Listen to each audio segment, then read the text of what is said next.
Well, welcome back to the homestead. The last couple episodes we've been working on putting the Rockwool insulation in, and I'm working on the upstairs area today. So upstairs there's only two walls that are going to get Rockwool. One of them is the wall in the office, which I've already finished in the last episode, and then the other wall is this one behind me here in my son's bedroom. So let's go ahead and get started putting the Rockwool in it, and then once we finish that up, we'll jump back downstairs and start filling in some of the little holes and gaps around the doors and windows that we skipped. So let's go ahead and get to it.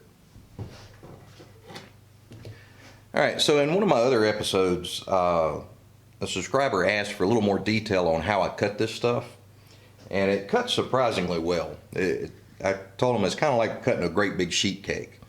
The only tool I have to have for that is just this serrated edge knife, and I've got about an 8-inch blade on it. And if I'm cutting a bat down to a certain length, I've just got a T-square that I'll put on the bat here, and then put the knife on there and follow along that and cut it in half.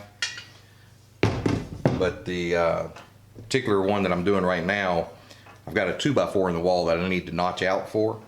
So I'm just going to lay this up on the insulation, and I'll measure out 11 5/8, because that's how high the 2x4 is that I need to go around. Make sure I've got the same measurement on both sides. Now I'll just take the knife and I'll score the insulation. And I'll do that down both sides of the 2x4.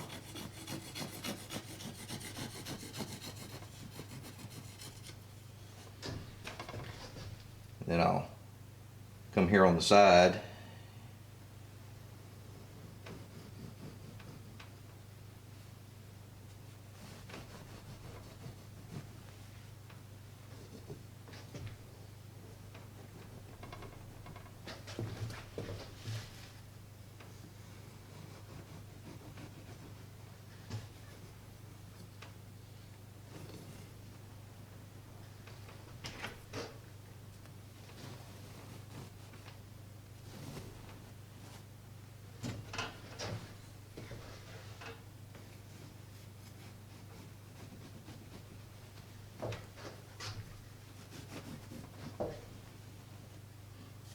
You know, once I've got that notched out, you can see that it'll wrap around the 2x4 right there just perfect. So now we're ready to go ahead and set this in place.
Alright, so that's going to do it for this wall behind me. You can see there's just a couple of openings still left in it, and those openings are kind of small, and there's a wire in this one over here.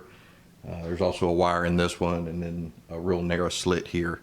And the Rockwool doesn't do real good when you're trying to slide it into a slit that narrow. It just wants to compress and it doesn't expand out and fill the whole bay. So those few little bays like that, whenever I have them spray my foam for the roof, I'm just going to have them touch up those couple of little openings that we have there.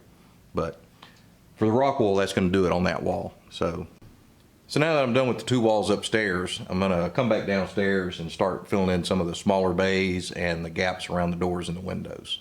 So let's go ahead and get that knocked out.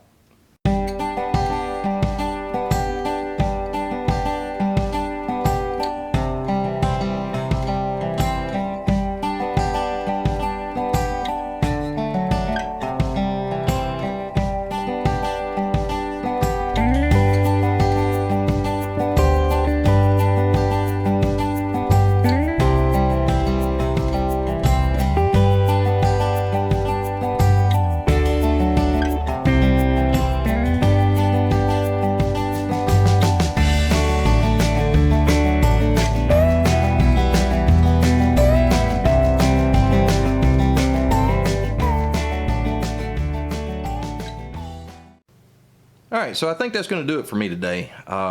We made a fair bit of progress. We've got everything upstairs finished that's going to get Rockwool. And then downstairs, we've started filling in the gaps around the windows and doors and things. There are some bays down here, like in this corner, where there's nails that come into it from 3 different angles. So you can't really get the insulation bat to slide in there and expand out because it hangs up on the nails.